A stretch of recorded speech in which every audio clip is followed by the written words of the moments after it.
Oke, assalamualaikum warahmatullahi wabarakatuh. Yuk aku bonceng. Semoga kalian sehat selalu, biar kita bisa riding bareng gitu kan.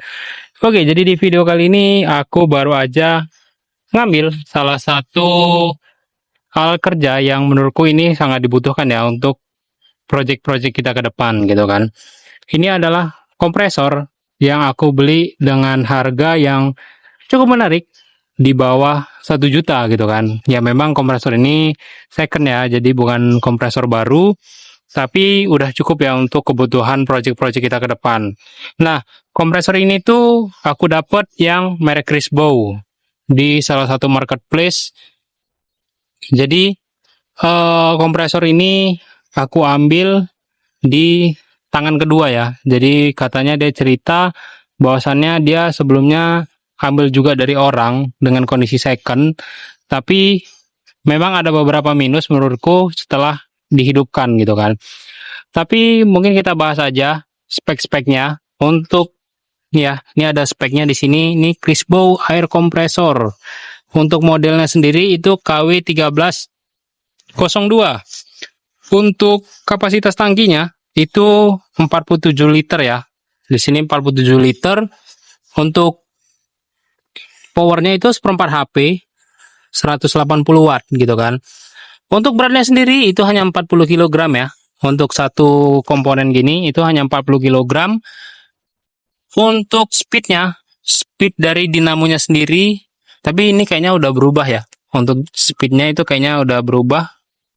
Oh, tapi masih tetap sama. Ini dia 650 rpm. Tekanannya itu 8 bar. Baru ini aku nggak tahu nih ya. Volumenya per satu ini aku kurang paham. Untuk dimensinya sendiri itu 75 cm kali 30 cm kali 62 cm. Ini kayaknya panjang kali lebar kali tinggi ya. Untuk kompresornya sendiri itu ini date-nya 2004, ini aku kurang paham juga. Tapi dari paket dari yang aku beli kemarin, aku dapat selangnya, walaupun selangnya itu agak kurang bagus ya. Mungkin nanti akan kita ganti aja selangnya. Baru kompresornya ini cukup bagus si mesin kompresornya, tapi untuk dinamonya memang agak sudah sedikit pelan dan banyak udah dimodifikasi. Contohnya itu seperti ininya. Ini udah gantian punya. Aku nggak tahu nih namanya.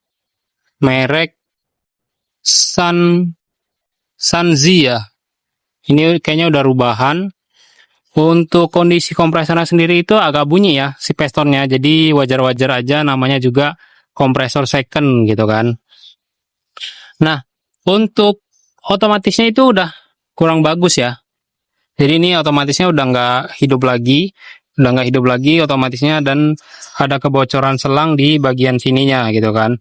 Jadi wajar-wajar aja, namanya kompresor bekas, dan temperatur gauge-nya itu udah nggak jalan ya, udah nggak hidup. Panelnya pun udah nggak bagus lagi gitu kan. Tapi untuk kerannya sendiri ini masih bagus. Nah, itu masih ada tekanannya. Dan ininya kemarin tuh udah ganjel-ganjelan, mungkin nanti akan aku ganti juga. Sama V-beltnya ini minta ganti gitu kan. Karena ya wajar ya, udah umur. Tapi kalau untuk rembesan oli sih nggak cukup banyak ya, hanya di bagian sini aja. Kemarin olinya udah aku ganti juga. Nanti mungkin akan aku tutorialkan juga gimana cara ngeganti oli di kompresor ini gitu kan. Untuk saringan hawanya sendiri ini ada, tapi ini bautnya hilang ya. Ya namanya kompresor bekas pasti ada minus-minusnya gitu kan. Ditambah lagi memang ini cukup besar ya. Si kapasitas tangkinya ini cukup besar dibandingkan dengan kompresor yang oilless yang harga barunya itu sama dengan saat aku beli ini gitu kan. Oh ya, BTW aku dapat harga di nggak sampai 1 juta, yaitu harga pastinya itu adalah 700.000 gitu kan. Mungkin kalian bisa komentar di bawah, worth it nggak dengan harga segitu aku beli dengan kondisi kompresor yang seperti ini gitu kan. Mungkin nanti kalian bisa komentar juga lah di bawah ya, atau ada saran kompresor yang lebih bagus dari ini gitu kan. Tapi ini memang kompresor yang cukup jarang ya, merek Crisbow, karena hampir rata-rata itu mereknya Shark. yang kata orang itu cukup bagus kalau merek Shark. Tapi aku juga nggak tahu nih Chris Bow, karena memang kebutuhanku kan nggak banyak ya. Karena kita untuk project-project ke depannya aja, supaya lebih gampang pengerjaannya, bisa ngerjain sendiri gitu kan. Mungkin nanti akan aku kasih tau ke kalian hal apa aja yang aku perbaiki gitu kan, yang aku ganti, dan estimasi biaya yang aku keluarkan gitu kan, untuk membuat kompresor ini bisa normal lah ya, seperti kompresor-kompresor lain gitu kan, dan nggak ada masalahnya. Nah, nanti mungkin aku juga kasih tau ke kalian masalah yang pernah terjadi di kompresor ini gitu kan, hal apa yang aku perbaiki tadi, dan spare part yang aku ganti, nanti totalannya mungkin akan aku kasih juga.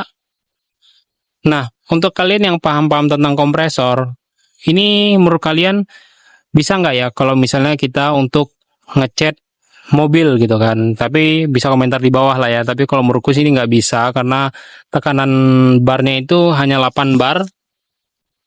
Dia kecil banget. Dan mungkin nanti ini akan kita perbaiki pelan-pelan sambil kita bangun project-project kita ke depan. Oke, mungkin sekian aja video dari aku. Terima kasih sudah menonton. Jangan lupa like, comment, dan subscribe. Dan share ke teman-teman kalian yang apabila lagi nyari kompresor. Nah, kompresor ini aku beli tadi nggak sampai 1 juta ya. Itu kisaran 700 ribu. Tapi ya kondisinya seperti ini, mungkin nanti akan kita cat juga. Kalau misalnya ada waktu nanti kita cat supaya lebih rapi gitu kan. Karena memang ada beberapa karat yang sudah timbul. Namanya juga kompresor bekas ya. Nanti olinya juga kita ganti. Akan aku kasih juga ke kalian tutorialnya gimana cara ganti oli ini. Oke, mungkin sekian aja video dari aku. Terima kasih sudah menonton. Assalamualaikum warahmatullahi wabarakatuh. Yo, aku bonceng. Cus.